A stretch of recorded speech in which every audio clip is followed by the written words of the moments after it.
present. That's because it is a lecture. Okay? So we'll finish this up tomorrow, and then we'll deal with kind of a fun topic, what I call reading yellow and white. The public name for that is Violence in the Red Books, Scalping Yellow and White with Their Own Tomahawk, but that's the colorful title. We'll just call it Reading Yellow and White for the purposes of the class, because we don't have to entertain the saints here. Okay, this one here is the Amish, Methodists, and Adventists and Changing Standards in Historical Perspective.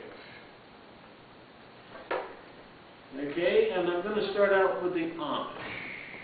How many of you have ever been to an Amish settlement? Nobody. I want to try a close one. Mennonite, or Mennonitas we call them in Mexico? No, not Mennonites. Not Mennonites. They drive cars. They're liberal. Yeah. Oh, okay? Wow. Yeah, yeah. Now, the Mennonites, I mean, they are liberal. Yes. They still wear a bun, a little cap, yes, a tribal symbol, and every village has a different, every tribe has a different type of cap.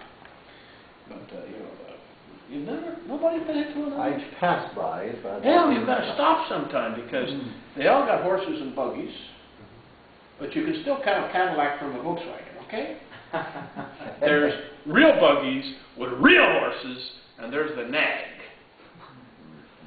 And his little beat-up buggy. See, you don't escape social distinctions. Yeah, you still got real horses and horses that are ready for the dog food factory. Okay, but they all look the same. That is, in terms of their dress. All the men have the same homemade jeans, made of the same kind of jean material. They all shave exactly the same. That is, they got a beard here, and their mustache is shaved. You know why they shaved their mustache? Because in the 16th century, that was a sign of a non-combatant. They would not kill people. They would not bear arms. And that was a sign. They shaved off their mustache, but not their beard. But all Amish Beard. are full bearded. I might talk about beards in the history of Adventism. That's a very interesting topic, but I'm not going to do it right now. Okay? And the women all wear the same long dresses, made out of the same kind of material. Now, it's an interesting culture. And if you ever get up to northern Indiana, or certain parts of Pennsylvania, take a half a day with your wife and kids, and go out and visit an Amish community. It's worth the trouble. And if you're up in northern Indiana, go to Shipshawana, which is a place not too far from Andrews, about 40 miles from Andrews, Shipshawana, and they have a cultural center there. It's well worth it to spend some time in that cultural center. Okay, the Amish are a delightful people.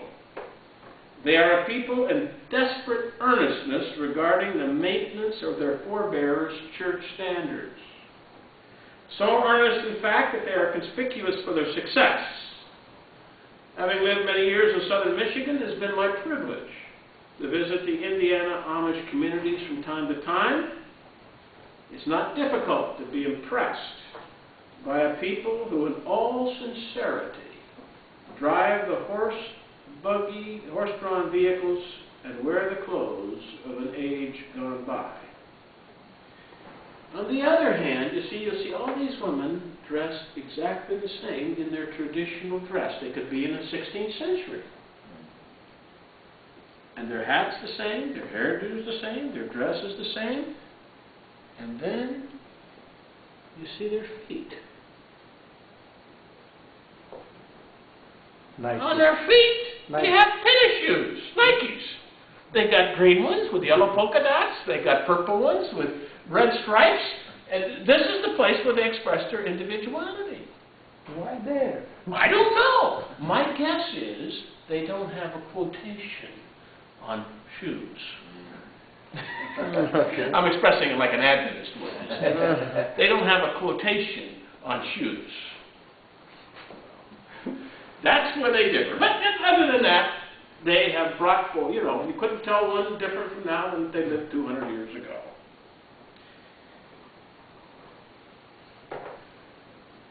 Now,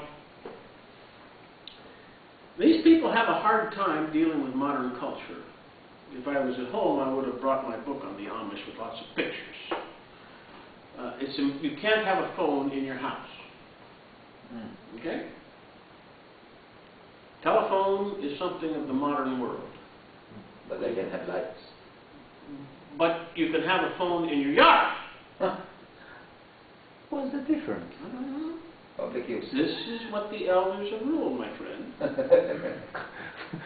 You want to be faithful, or are you going to be one of those smart alecks that ask questions? Now, you cannot drive a tractor. They farm all their fields with horse-drawn machines. But you can buy a tractor and take the wheels off of it and put it on the back of your wagon and use the machinery to grind your corn.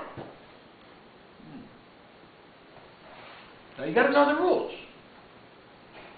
This is a stupid rule. No, I'm dead serious. You can be put out of the church if you drive the tractor or move the phone into your house. Okay? Now, needless to say, you don't have lights. And you don't wear a belt. Oh. What's the problem with it? Now, if you're weak in faith, you can wear suspenders. One suspender.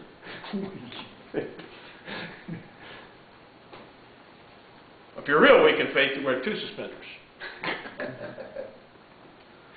But you've got to follow the rules. This is the way we've always done it. We don't want to be changed by this modern world. So it's all right, as long as it's not too convenient to have that phone. You see, they've got it all worked out how to maintain their past. They want to maintain their church standards. Some of your members want to maintain church standards. Yeah. The Amish are the best example of a people that know how to do it. Okay? And that's how come you've got to go and watch these people. And there's some really good books on the Amish. How they keep their young people around? Well, they have their own way of handling that.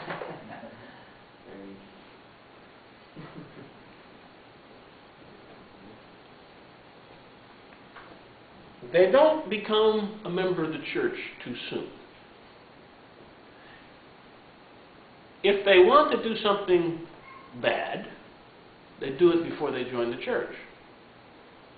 In other words, you can't have an automobile your entire life. But if a young boy of 18 or 20 years old wants to buy an automobile, he goes out and buys it. He just doesn't say anything. He goes out and parks it behind the barn. And after he grows up and wises up, then he gets rid of it, then he can join the church. You see? But they have a method of shunning also. And if you don't behave right, nobody speaks to you. The Jehovah's Witnesses have picked this up. My brother's a JW. Mainly because the Adventists wouldn't visit him, the JWs did. He was a hippie and burned out on hippieism. And I phoned the Adventist pastor, he never visited him, but the JWs were very faithful. I don't know.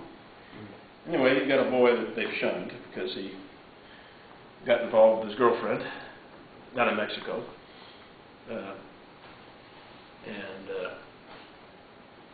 So now nobody speaks to him. He's been going to church. He has to go to church every week, but nobody will say hello to him. And nobody will say hello to her. This is the shunning period. While the Amish shun too, that's part of their social control. But because it's their entire life, they'll go back to it. It's a but they've made rules for their young people so that their young people can get over their foolishness before they join the church. But once they join, anything wrong, and they're shunned. These people are in dead earnestness about maintaining church standards. The Amish may be the best example of a modern American people who have managed to transfer their church standards across time with very little change. Unfortunately, Their success has come at the price of their mission to the world. Their very success has cut them off from effective witness. They are viewed by most people as harmless relics, a subculture separated from the world around them by their practice of majoring in the particulars of a previous time and place. Now, see, I would say that Uchee Pines is emulating this model. They largely cut themselves off from mission to the world, but are seen as curiosities by the surrounding communities, these kinds of Adventist communities. But this is how the Amish have done it. And they've been very successful. I mean, who would think that there's whole communities of people that drive horses and wagons and won't even farm with modern conveniences? I mean, you have to admit they're dedicated.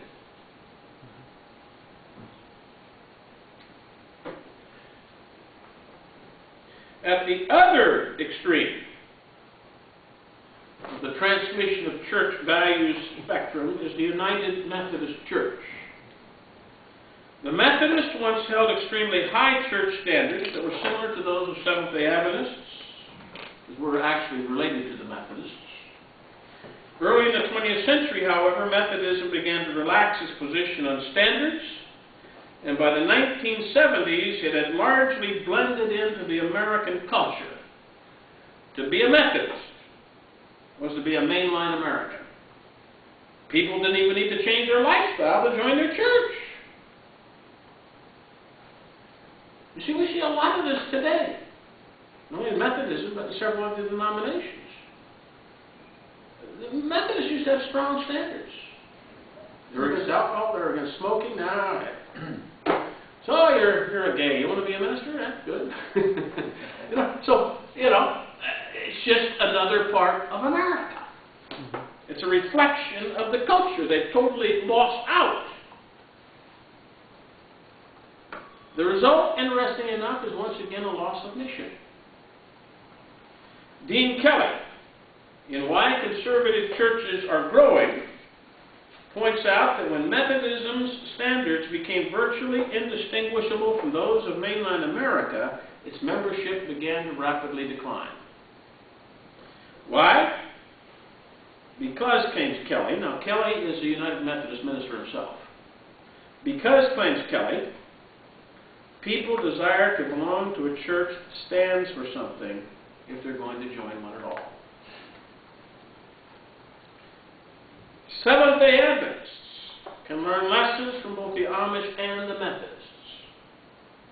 They need to remember, in contrast to the Methodist experience, that church standards are important. But they also need to learn from the Amish conundrum that standards do change with time and place. Yeah. The question, of course, is how can churches, schools, parents, and young people come to grips with change in their institutional and personal lives? How does a group or an individual preserve the purpose of the standard without losing the underlying principle in the flux of cultural transition? The present paper will seek to provide a partial answer to such questions by examining the historical process by which Seventh-day Adventists have developed standards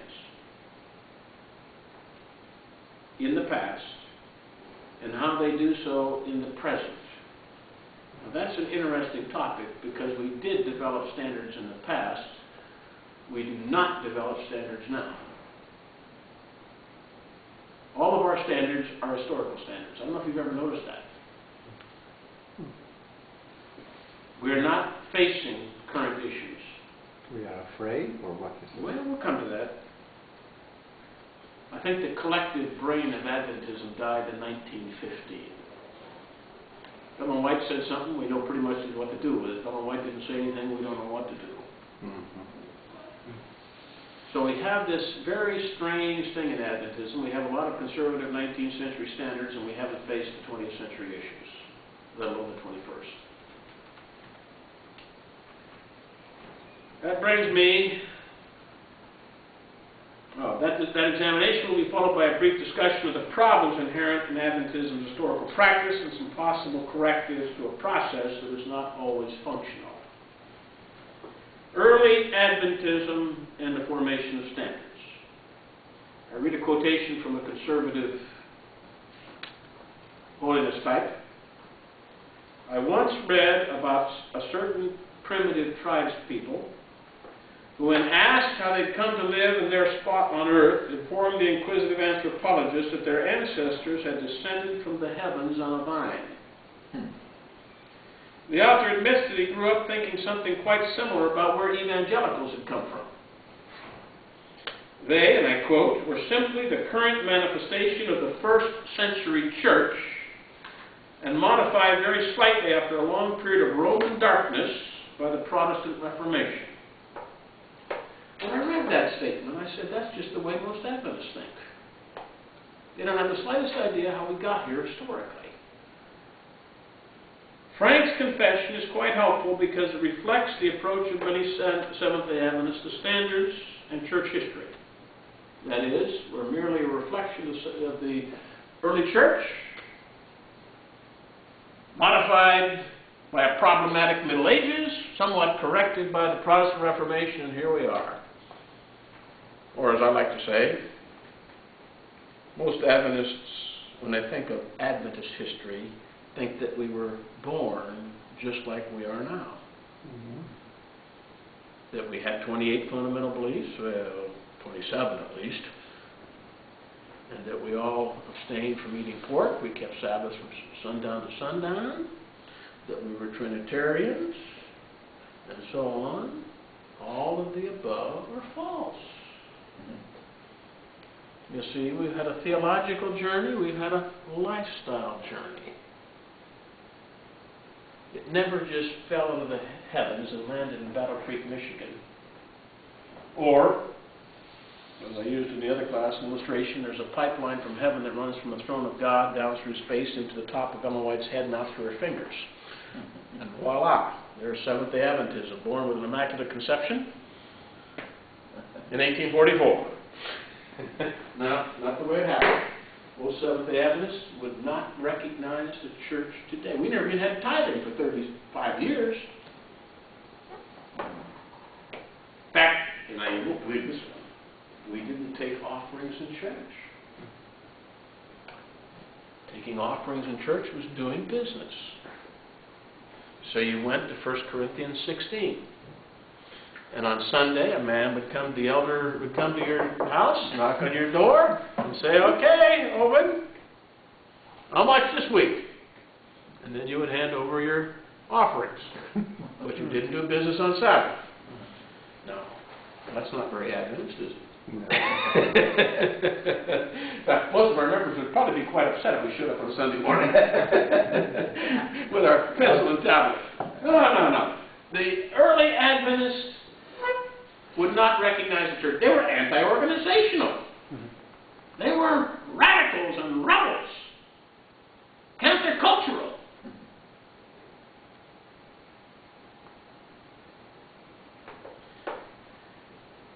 That confession in that book is quite helpful because it reflects the approach of many Seventh-day Adventist standards in church history. It is therefore of the utmost importance at the outset to plainly state that the concerns of mid-19th century Adventism were those of their culture. Likewise, their solutions were generally the solutions of other conservative American evangelicals of their time. Ellen White and her contemporaries were not out of harmony with 19th century America. All denominations, conservative Protestant denominations, were pretty much in the same place. All were facing the same situation. All were using the same Bible in order to find answers. And it is not especially surprising that they often arrived at similar conclusions regarding how Christians ought to act in their culture. As a result, one can learn a great deal about Adventism by studying such groups as Methodists, Baptists, and later in the century, Nazarenes. Their interests were generally those of the early Adventist leaders. All were concerned with issues rooted in a 19th century American culture that was in the process of secularizing. Many of the issues and questions they faced did not present themselves to Paul in the first century or to Luther in the 16th. Other issues had been rather constant throughout Christian history. Thus, a first conclusion is to note that the early Adventists were children of their time. As children of their time, they lived in a cultural milieu in which such standards as strict Sabbath observance, the Sunday Sabbath for most, the avoidance of worldly entertainment and cheap novels, abstinence from alcoholic beverages, Puritan approaches to personal adornment, and so on, were built into the very fabric of conservative American evangelicalism. Most churches had rules on such issues, and Adventism was no exception. Our question is, how did those early Adventists go about developing their particular approach to forming standards? And I would suggest that they didn't have one particular approach, but they used several different approaches. Now I'm looking around because I see that this is probably the only class I've ever taught that all of you are Orthodox. That is, that nobody has a mustache or a beard. Oh, No, this was a big issue. no. One approach to church standards was to respond to a local crisis with church legislation. Thus, the Battle Creek Adventist Church passed a series of resolutions on dress in April 30, 1866.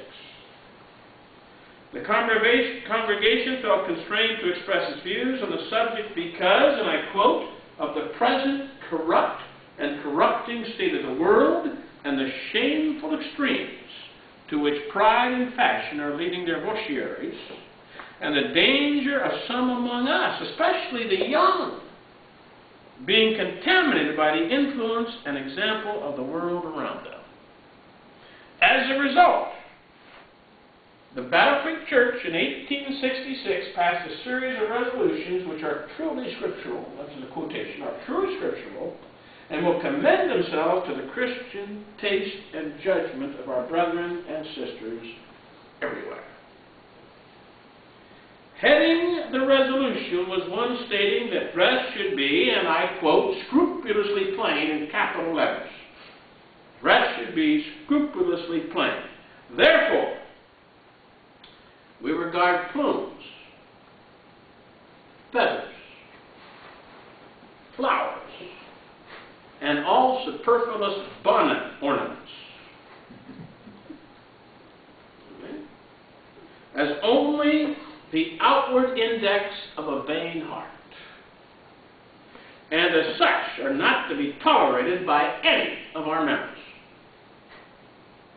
Also condemned as being anti-scriptural, and I quote, were every species of gold, silver, pearl, rubber, and hair that is made from hair jewelry.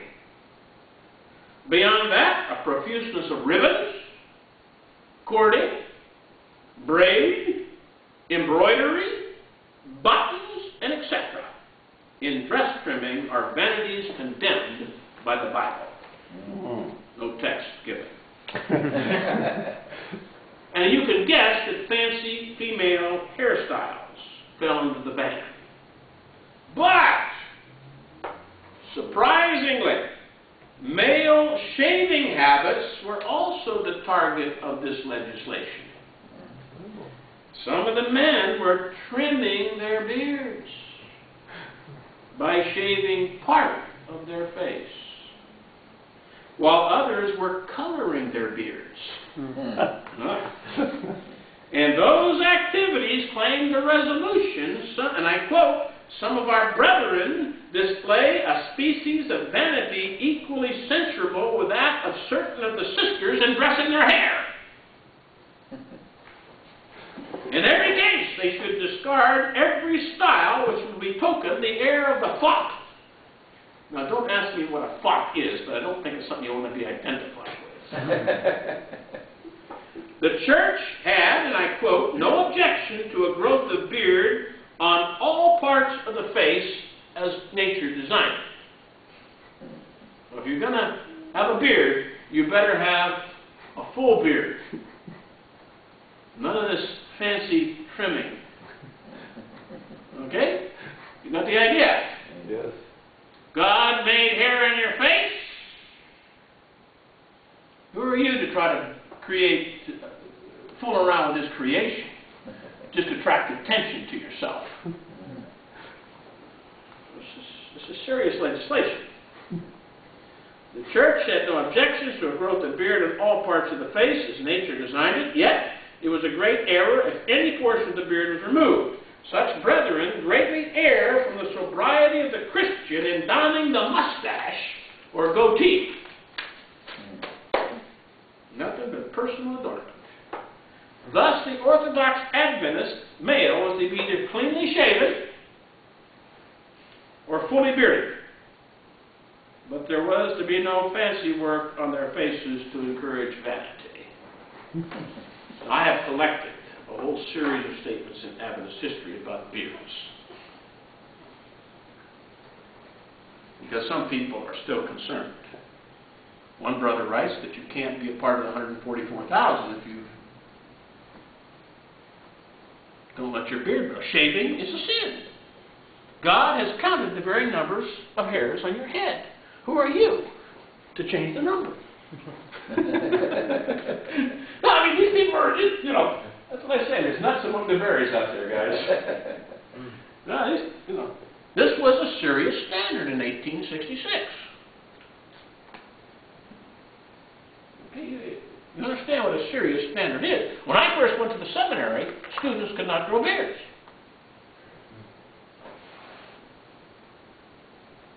Faculty members could, but students couldn't. Double standard.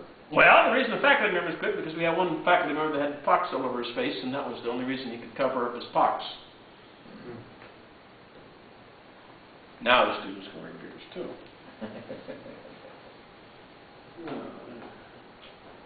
So these people actually legislated this. Such was the standard of the Battle Creek Church. But what were good Bible standards for one congregation might be helpful for the entire denomination.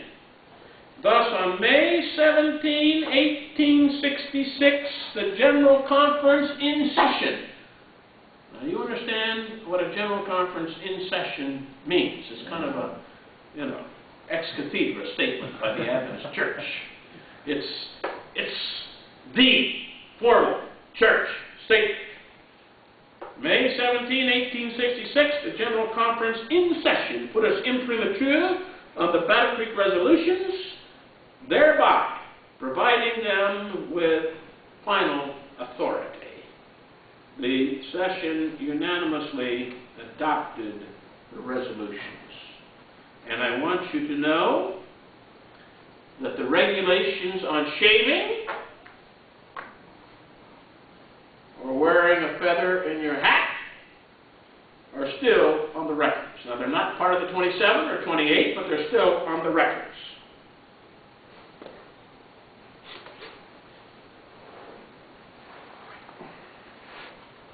Maybe in the year 2010, when the delegates ought to move to get this removed, that is, to change the standard, and that would create a real ruckus.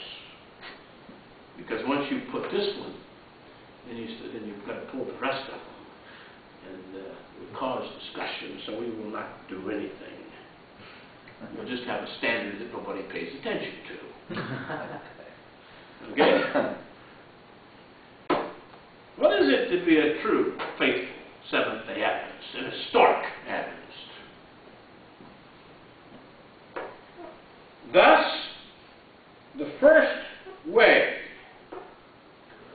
that Adventism, one of the earliest ways that we created standards for the church, was through local church legislation. Local church legislation. That's a first method. One way that we created standards in Adventist history. We could come to the present later on. A second approach utilized the pages of the Review and Herald for hammering out a consensus. A helpful illustration of that tactic is the case of the Adventist approach to the bearing of arms in time of war. The American Civil War, 1861 to 1865, forced the developing denomination to adopt a position. The debate was initiated by James White's controversial editorial entitled "The Nation," published in August of 1862. White felt compelled to make a public statement because some were questioning the loyalty of Adventists to the United States. Now, you might be able to figure out why they were being questioned. We weren't preaching that the United States is the lamb-like beast, right? Mm-hmm. Yeah, we were preaching these things publicly in a time of war. And then we didn't send any men into the army. We looked like traitors. So White felt that he had to say something. We'll come back to this, and we have a whole section on military. He provided evidence for their loyalty, but explained that Adventists did not become active in the conflict because the fourth precept of the law says, remember the Sabbath day to keep it holy. And the sixth says, thou shalt not kill. Now, it should be noted at that time that non-combatant options did not exist in America or anywhere else, nor was there any compulsory draft. So White says, hey, the reason we don't go in the army is because you can't keep the Sabbath and you've got to carry arms. Thou shalt not kill, thou shalt not work on the Sabbath. Thus, the denomination's position on the sacredness and perpetuity of the Ten Commandments had kept its members out of military service, since the military's position on God's law was not, and I'm quoting from White, not in harmony with all the requirements of war. As a result, Adventist young men could not conscientiously volunteer for service. At that juncture, White set forth the controversial argument, and I quote, that in the case of drafting, the government assumes the responsibility of the violation of the law of God. Did you hear what he said? Wow. If you get drafted, it's all right to break the Sabbath because it's the government's fault. Mm-hmm. It's all right to kill people because it's the government's fault. They drafted you. Oh, man. All hell will break loose after that. Who said that? James White. President of the church. In the case of drafting, the government assumes the responsibility of the violation of the laws of God. It would be madness to resist. He who would resist until in the administration of military law, he was shot down. Goes too far, we think, in taking the responsibility of suicide.